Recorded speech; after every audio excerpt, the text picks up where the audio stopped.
He was within 2 feet of 3 murders. To get into the gang, you had to kill people. Guys that I put in prison for guns, drugs, gangs, all that kind of stuff, they're now getting out. It's not unlike any other city, but man, it's pronounced. We don't solve problems with discussions. We solve them with bullets.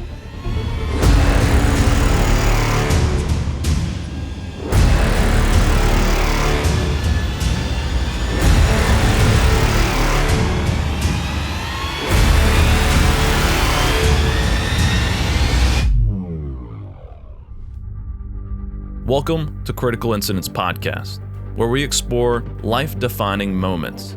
I'm your host, Kyle Ashley, a law enforcement veteran with over a decade of experience. Each episode, I'll be interviewing people about their own critical incident, a moment in their lives that shaped who they are today. From life-threatening emergencies to personal struggles, we'll hear firsthand accounts of resilience, determination, and the power of the human spirit. So sit back and let's dive into the critical incidents that shaped their lives and made them who they are.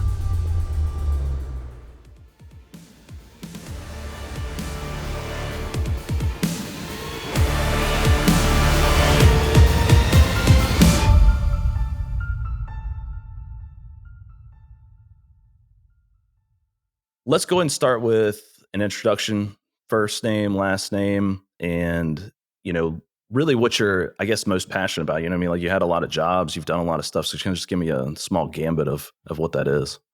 Most passionate about, that's a good one. But my name is Kevin Grogan, Grogan, and what I'm most passionate about, I got to be honest with you, man, the thing I'm probably most passionate about right now in my life is being a husband and a father, which is kind of a cool place to be considering where I've come from and the way I did that wrong in my younger years. Being a husband and a father, I can relate with you on that one. A lot of what I have grown just over the years has been because of my wife and my kids. So I relate to that a lot. That is probably the most important job we do have outside of all the rest of these titles. I got to tell you, man, the years, my first wife, I didn't do the husband thing too well. When my son was a young kid, didn't do the father thing too well. But I just got remarried about 2.5 years ago. I do the husband thing 100%, 100 miles an hour. And my kid is now a United States Army Ranger. So the amount of pride that comes with that. But, we have a great relationship, especially given after the rough times we had earlier in life. So it's really good that we are where we are now, and which was entirely my fault and none of his. So that's awesome, man. Having a kid in the military, what is that like? I don't know it, obviously, from my perspective, but, I can imagine from my parents' perspective. But as a parent that has someone in the military, what's your feelings on that? Are you worried all the time? Are you proud? And you're like, I'm not worried because I know that this, my kid can go out and do exactly what he needs to do, and I'm rather him than someone else. How do you feel about that? Delicate subject. All I can say is the amount of pride that I take in what he's accomplished in his career so far. He's been in, I think, 4 years now, but he's an amazing guy. He really very gritty kid, knew exactly what he wanted to do, went in, got it, so he went the special operations route, volunteered to be a Ranger, got into Ranger Battalion, then, recently graduated Ranger School and everything that goes in that. So, to answer your question is, my first thought was worry, with everything that's going on and all over the world, and I thought those guys are the tip of the spear. They're always the first ones in. They're always doing things that we don't hear about in the news. But then having attended a few graduations of Ranger Assessment, Ranger School, weekends of these guys coming to the house, hanging out on the patio, he's surrounded by the best of the best. My confidence in what the United States Army does, specifically the 75th Ranger Regiment, is unparalleled. So I know, God forbid he ever have to go experience the things we'll probably talk about here shortly, he's surrounded by the guys that'll get him through. And I'm super confident in his ability that he'll get his guys through. So a lot of pride comes with that, man. I bet. Yeah. The Rangers, I haven't done a whole lot of work with the Rangers, but the small exposure I get from them when we do operations here in Virginia, and SOCOM comes in, and so you get to see some of the equipment that they get exposed to, and how they utilize that. It makes me feel like, I don't know how to describe it, like almost like we are, as the United States, and our special military operations are at a different level than like even what the public knows. It's pretty cool to see.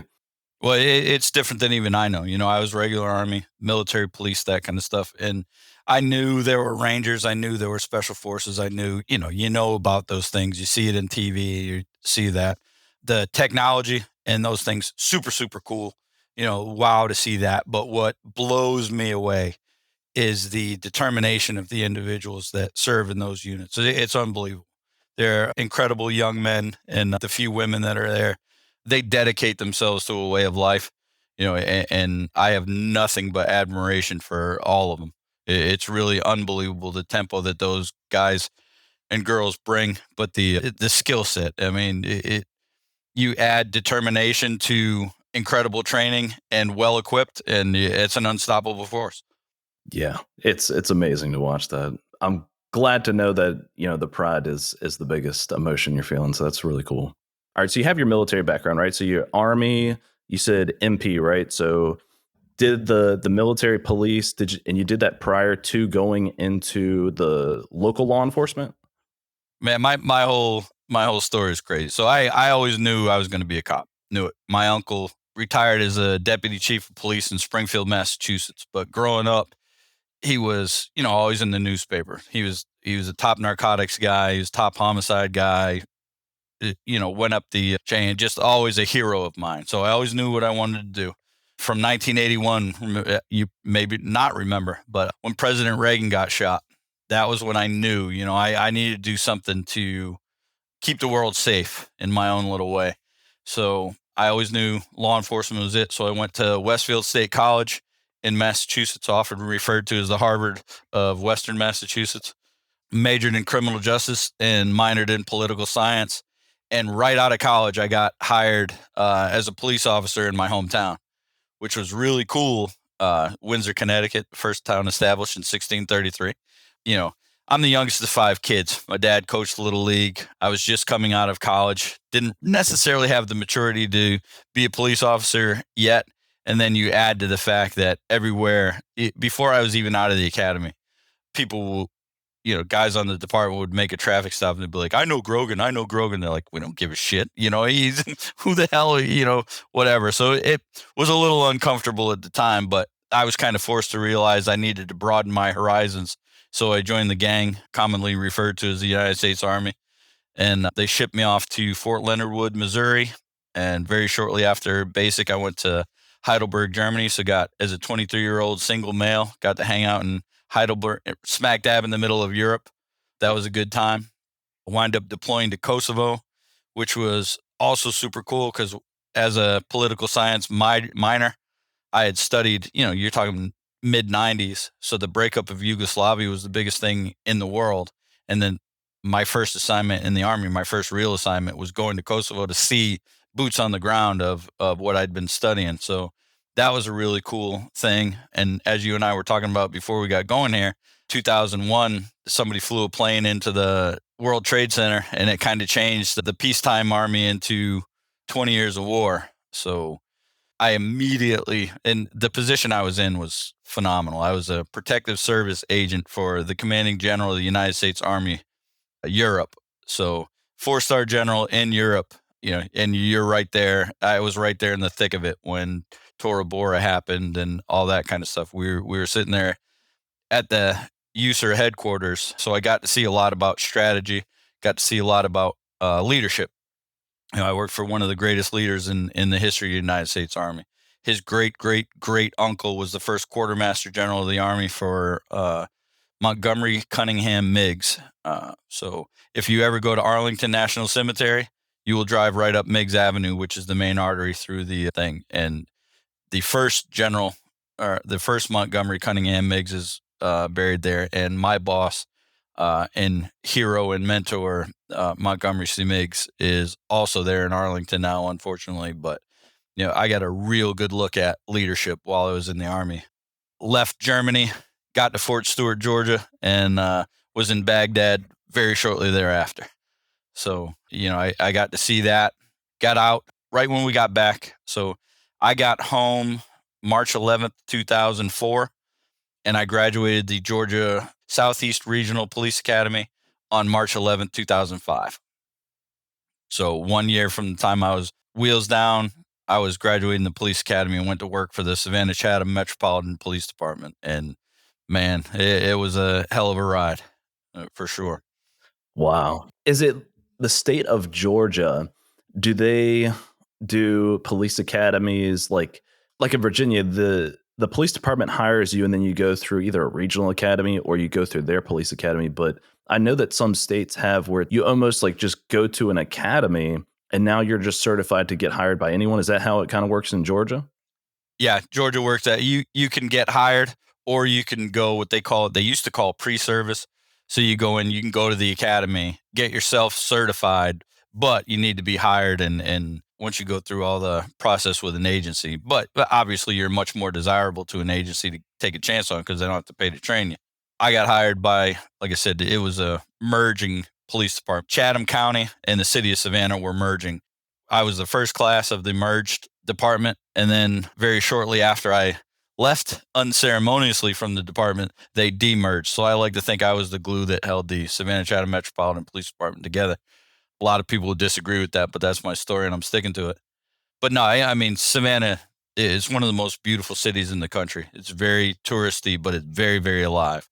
I've said it 1,000 times. I call it the Boston of the South. So much history here, but man, oh man, if you want to do some police work, run and gun, and do all this fun stuff you see in movies, Savannah, Georgia is the place to do it.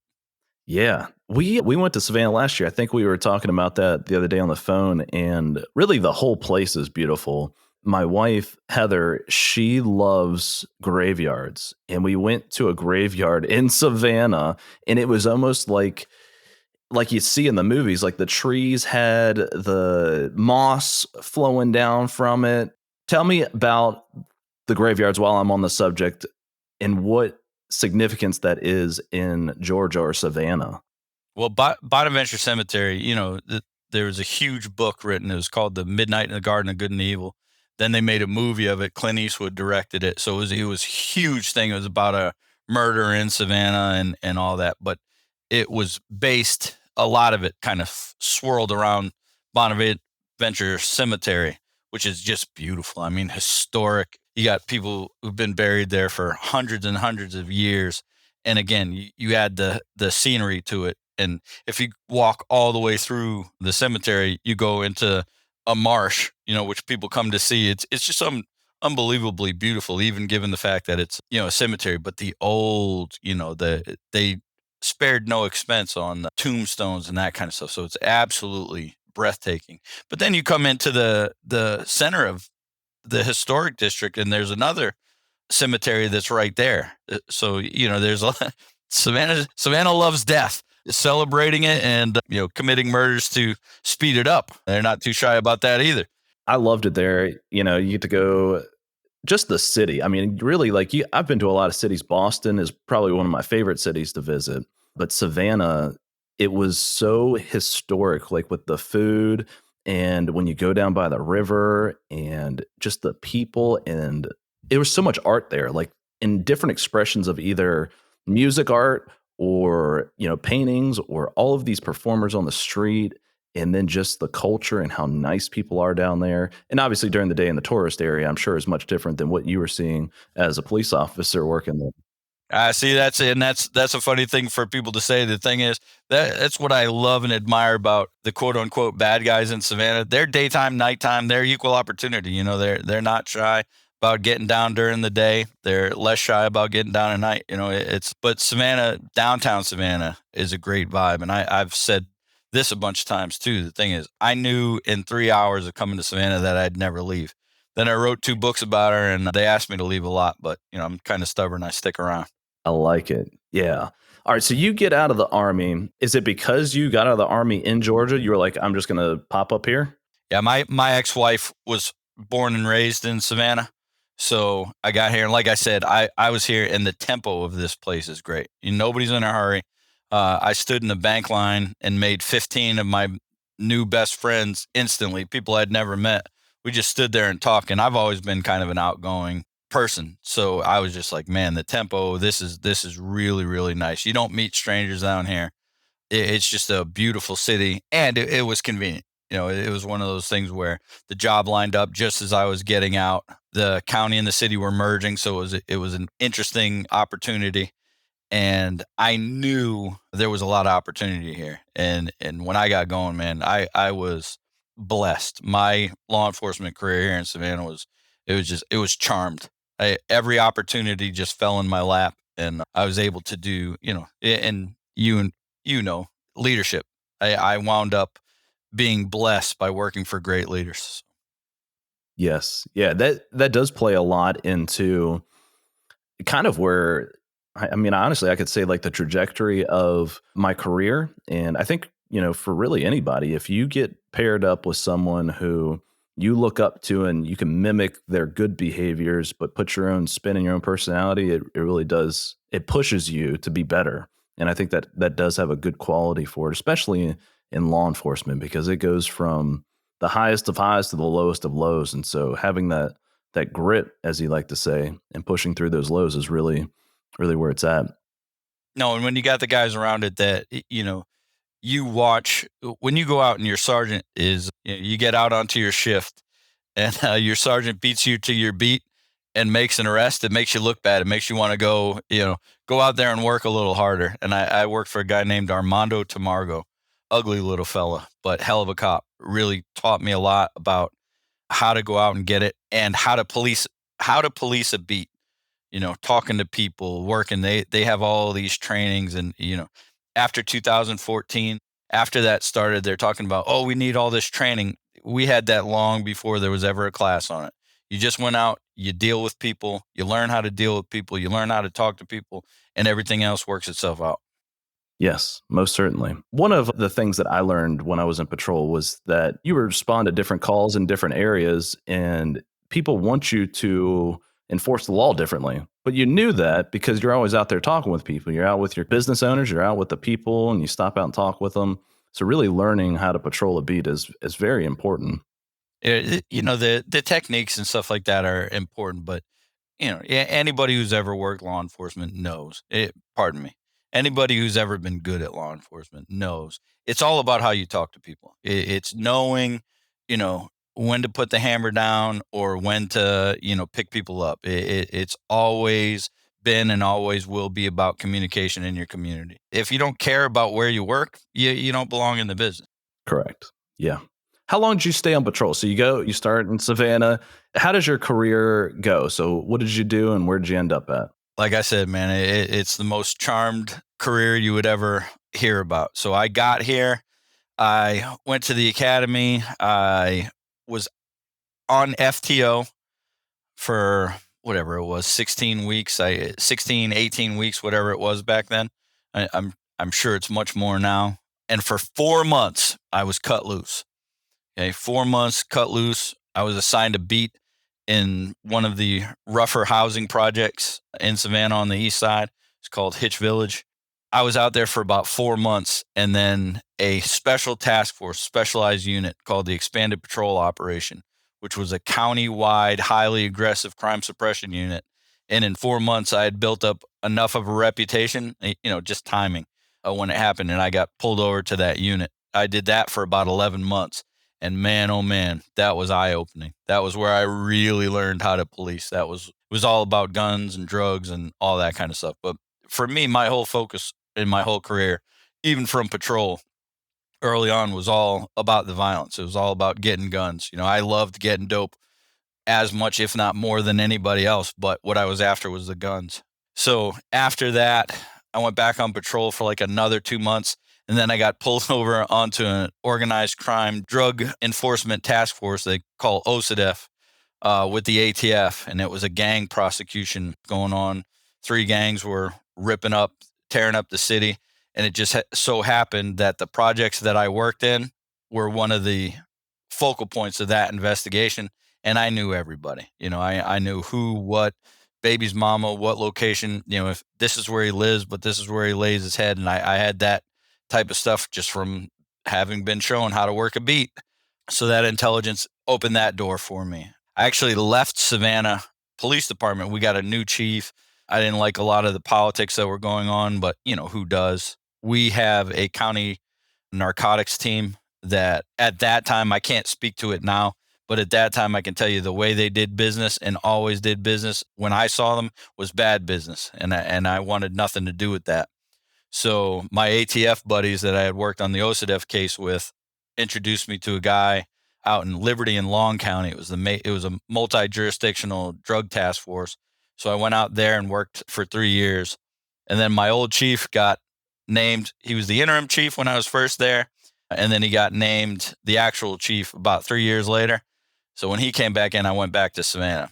I was back in Savannah for 2 months.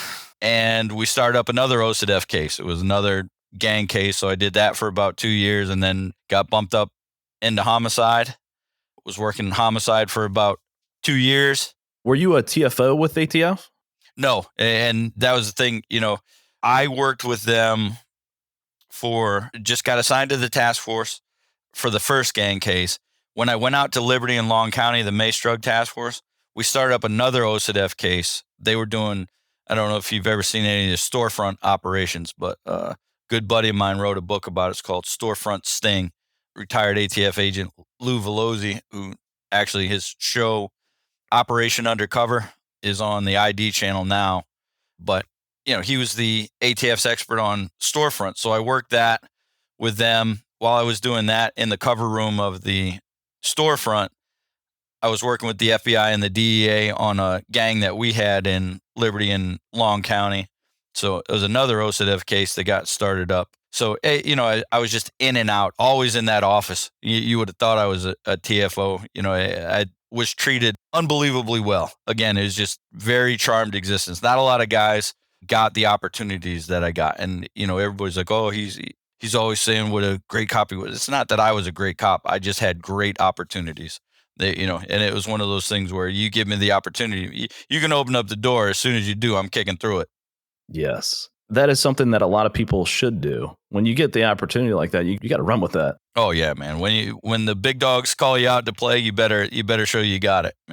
I do a lot of work with Homeland Security and FBI and the ATF now, and it's really, really cool to see when multi-jurisdictional and multi-agencies come together and actually work as a team. And the hardest thing with any law enforcement is just intelligence and sharing intelligence with one another. We all live in a silo for whatever reason. As soon as you can put that ego aside and not worry about who gets credit for the work, just go out and do the work, which you and I both know does not happen often. No, not at all.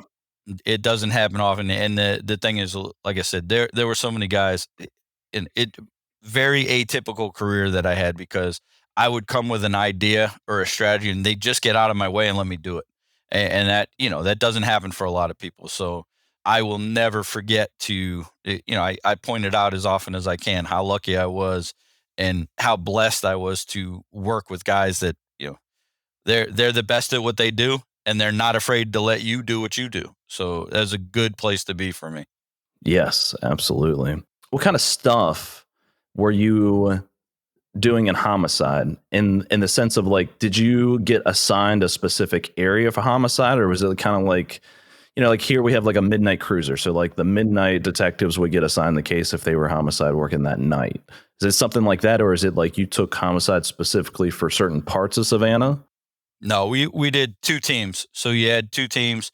You were on call a week, off call the next week, and it would rotate. So at the time, I think we had 8 detectives in the office. On a good day, we had 8 detectives. And the thing is, it would rotate. So if I caught a primary, the next one, if another one happened that night, it would be you if you were the next up. And we would rotate until it goes. And Savannah gets average probably about, when it was the city and the county merged, we would get between 30 and 35 homicides a year, which doesn't sound like a lot, but for a city this size, it's a bunch. And I say this one 1,000 times too. If it weren't for the trauma center at our hospital, Memorial Health Center, if it weren't for their trauma center, we'd have so many more homicides than that, because we have a ton of shootings. Yes. It's interesting you bring that up. Me and Heather talk about this, and she brought this up at one point in time recently. You have a lot of shootings right now, right? And regardless of what jurisdiction you're in, the shootings have just been more prevalent than normal.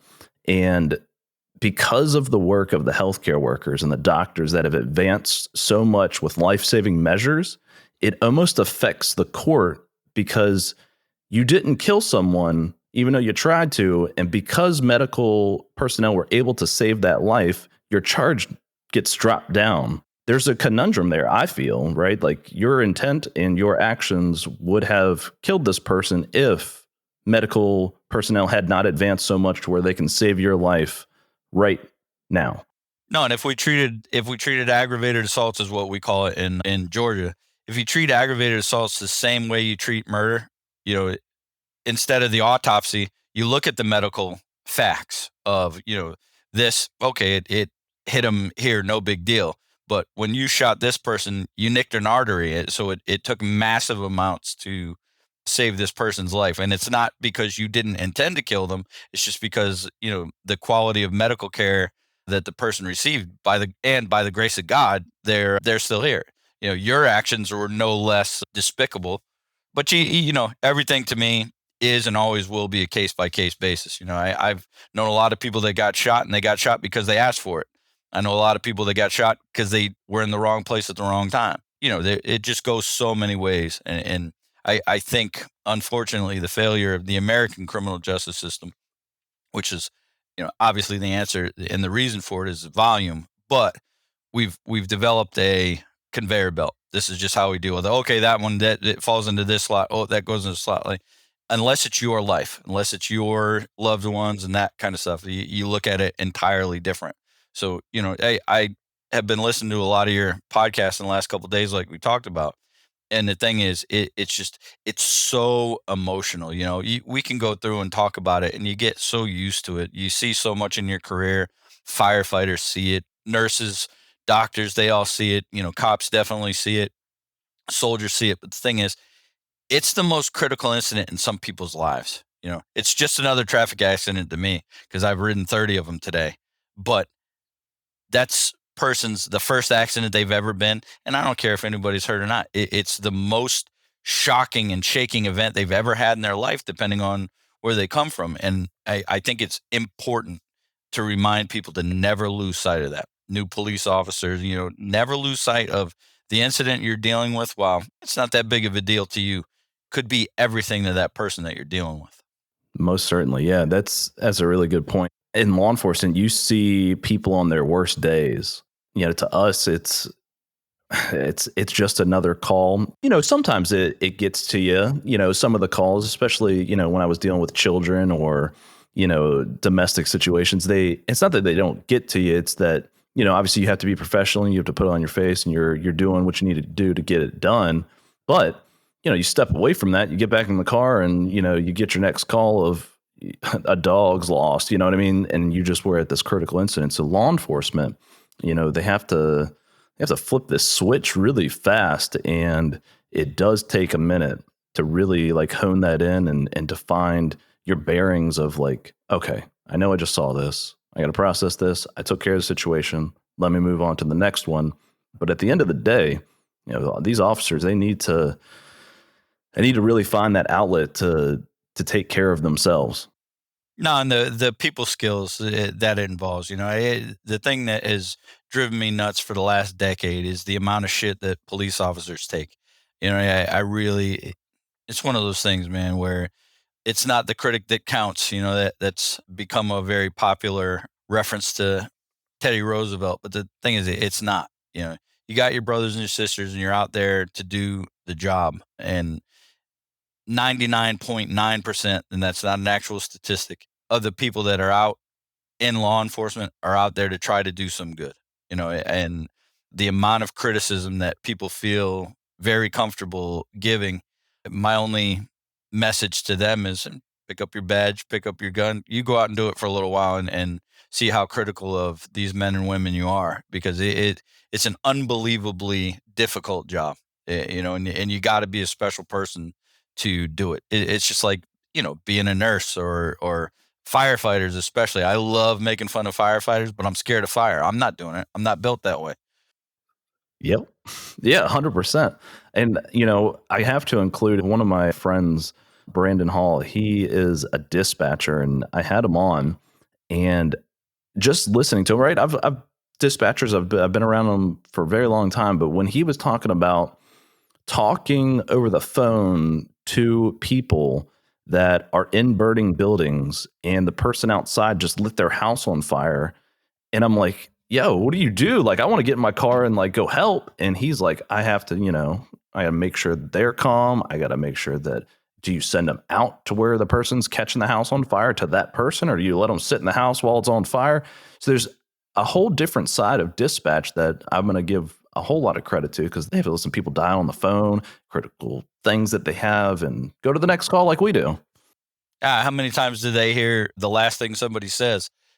So my wife, she was a supervisor of dispatch down in Lee County, Florida, so the Fort Myers area. And we talk about that. We've actually talked about writing a book together, kind of about the relationship between officers and dispatch. So when I refer to law enforcement, I lump them into those poor bastards, because they having to put up with the crap that me and my buddies put them through on a nightly basis. But the amount of care and the attention to detail and the emotion that they go through, I'm chasing a guy out in the backyard, and they're hearing it, and they're going, and then they're calling for me, and I'm fighting with the guy, and they're not getting any feedback. They're not hearing anything. What they go through during that time is every bit as emotional, every bit as strenuous, every bit as, debilitating to them as it is to anybody out in the field actually doing it. It's like a parent who can't get to your kid when they're having a problem. It's no different. And the relationship that I've had with dispatchers and communications over the years has been, they're an irreplaceable part of the job, and law enforcement doesn't get done without them. Yes. Yeah, very much so. So thank you, dispatchers. We greatly appreciate that.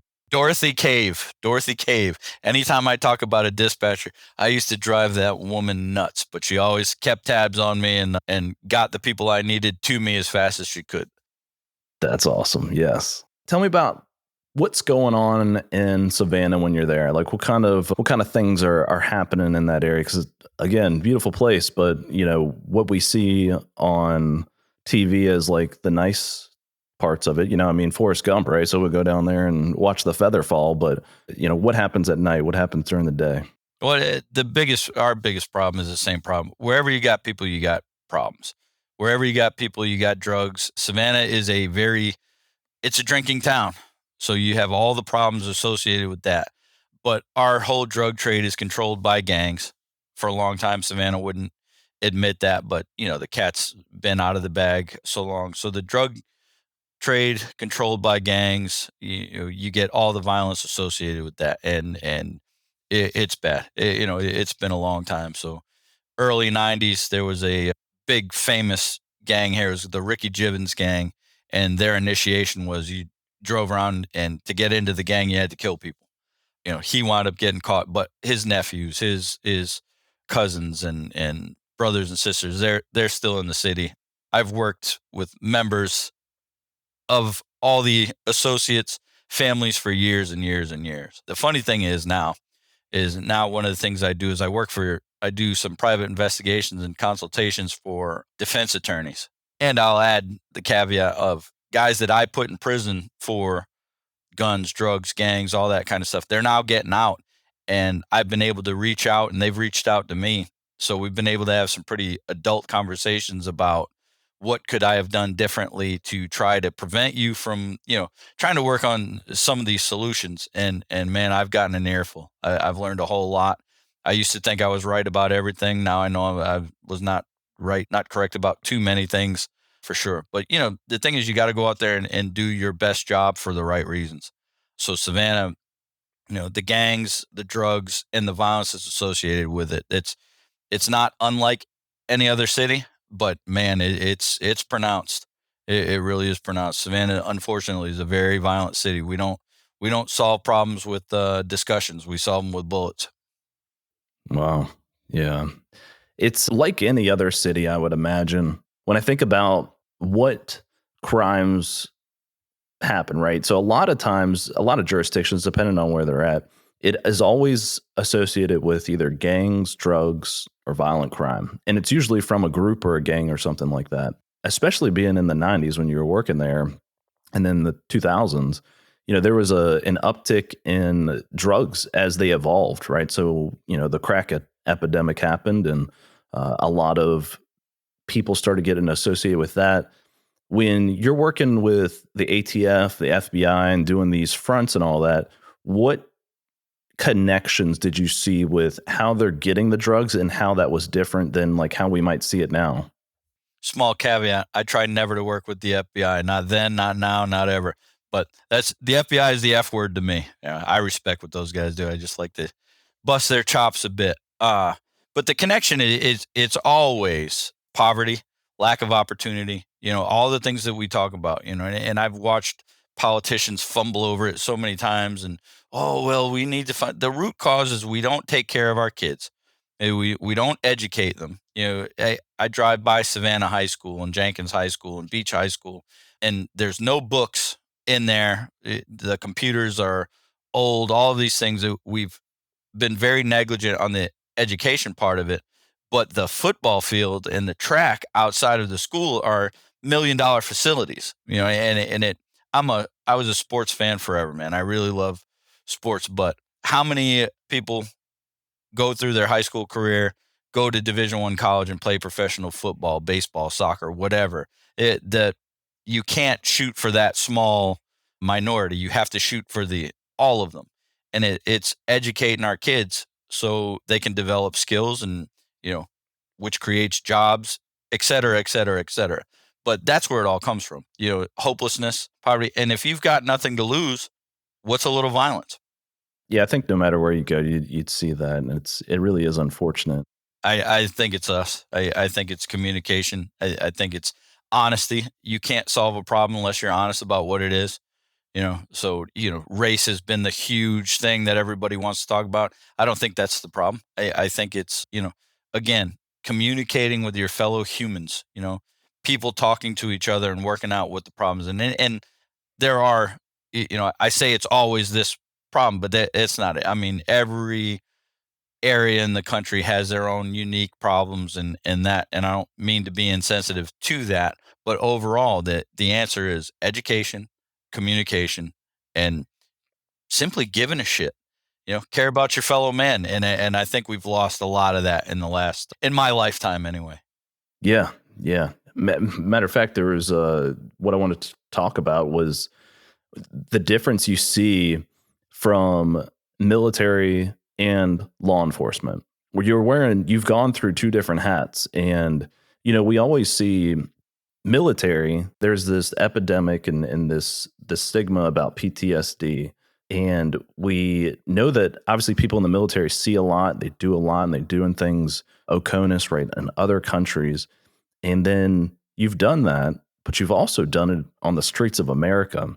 What's the best way that you can describe what the difference is and how people who are just police officers here in the States, they're like, oh, I didn't fight in a war, but I still feel this way?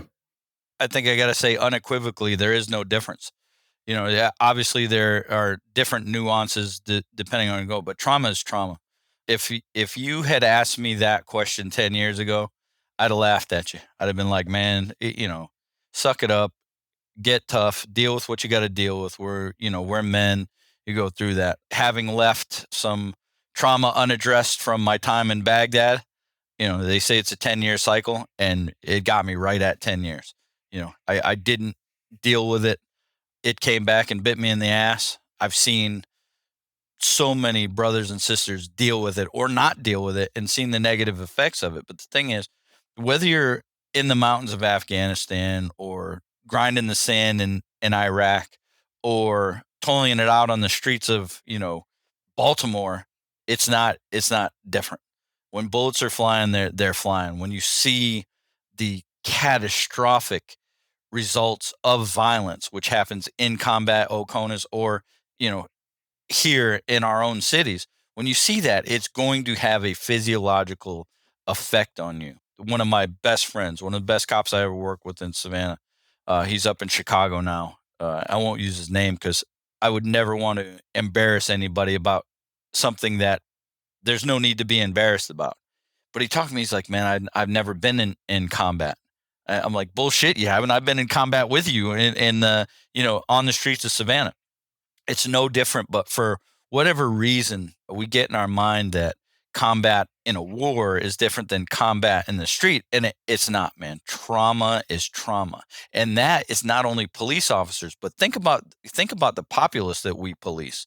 Imagine growing up in a housing project that's drug infested in Savannah, Georgia, or Boston, Massachusetts, or Chicago, Illinois, wherever your thing is, and you see the violence at that level, you're equally as traumatized as any soldier or police officer or first responder, and the thing is, when does that ever get dealt with? You know what? It doesn't get dealt with most of the times until people are incarcerated and go, oh shit, if ever, if the people pull through and survive that, and so I say all that to say, really, to me, there is no difference. It's the same thing. And I don't mean to be dismissive of people's individual experiences because I would never do that. But what I'm saying is, all of those experiences collectively, they're the same, and they need to be dealt with.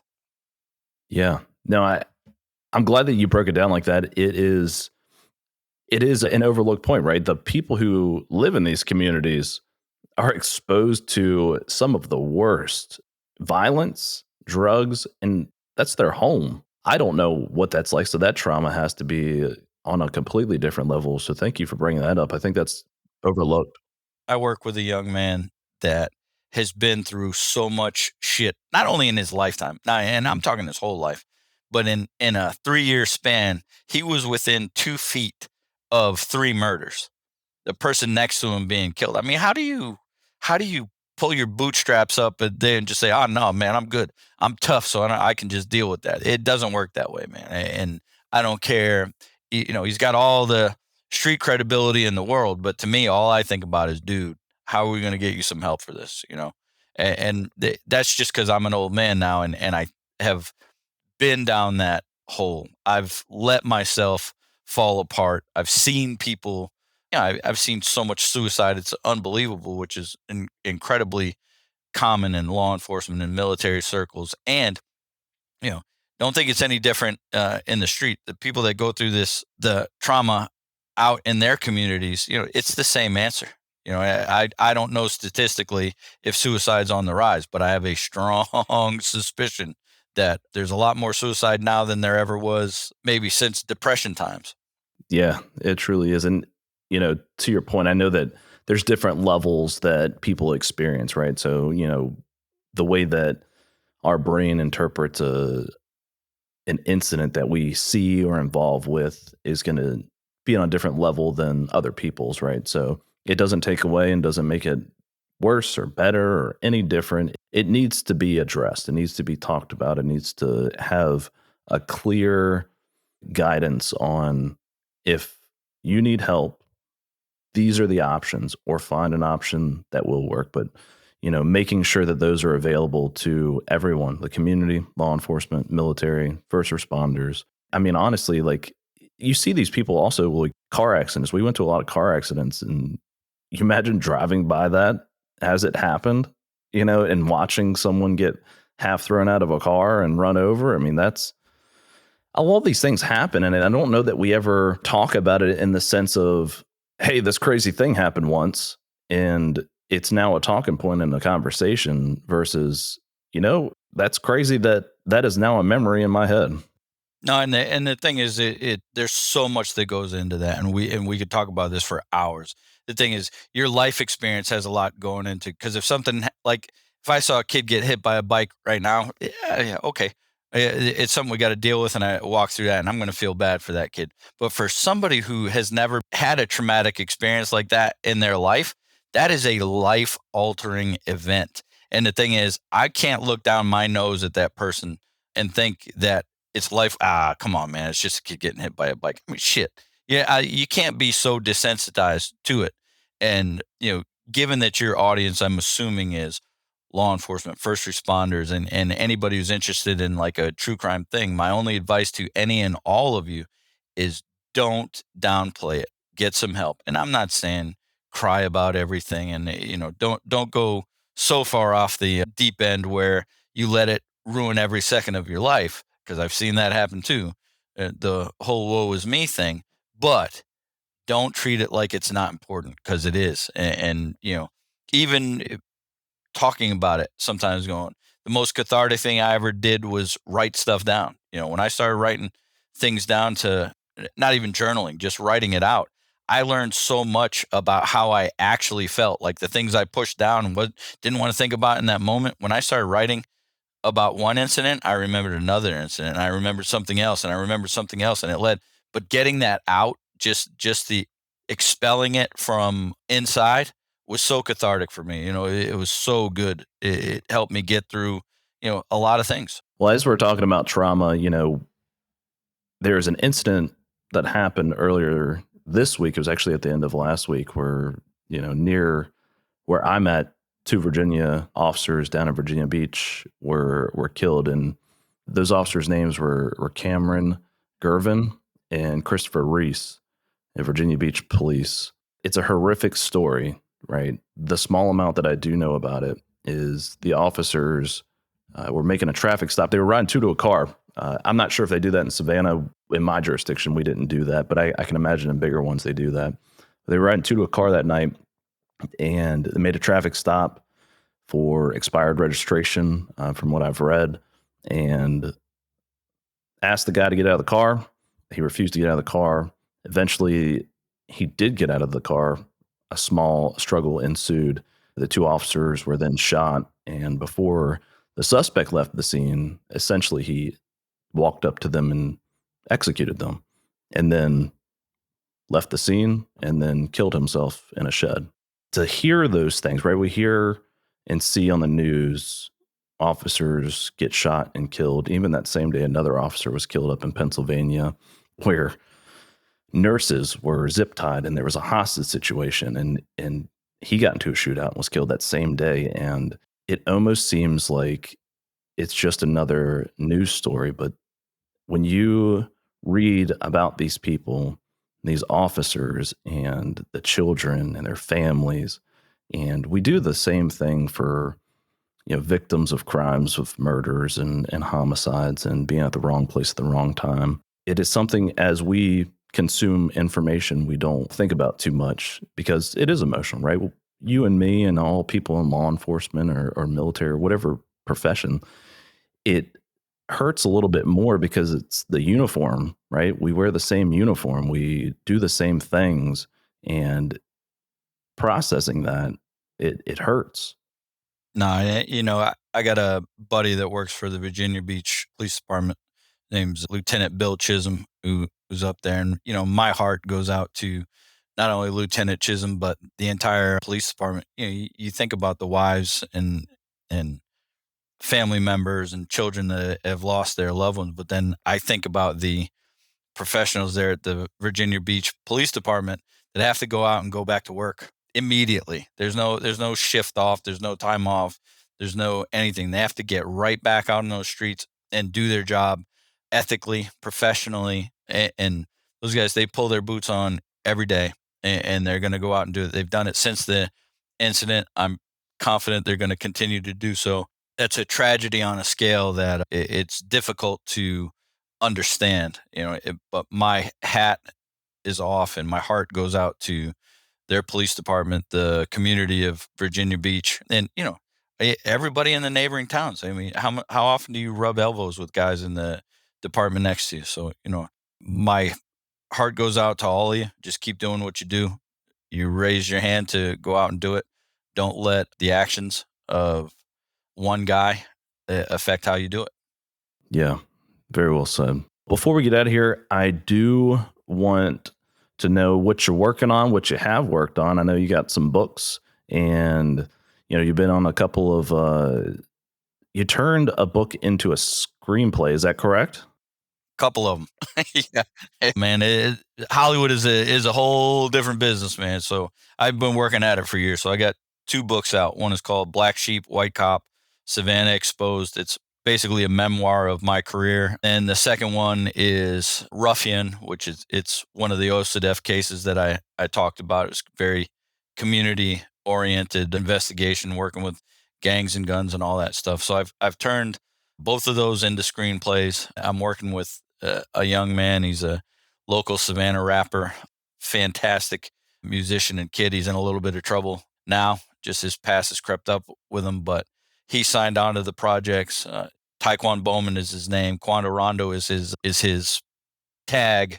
Google Quando Rondo on YouTube and click and listen to as much music as you can. It's a little rough, but he and I have collaborated to get, because these stories are about the street, and you got to do it from both ends. You can't just do it from the cop side. You got to do it from the other side. And he and I have had a lot of really good talks about how to communicate the issues you and I have been talking about. So you got to see it from both sides. And in keeping with that, I'm working on another book that covers my time in Homicide, which is, you want to talk about feelings coming out, man. So many things associated with, I never thought of. I just pushed it down while I was working. And now that I'm writing it down, it's coming out now. And I'm like, whoa, man, there's a lot there.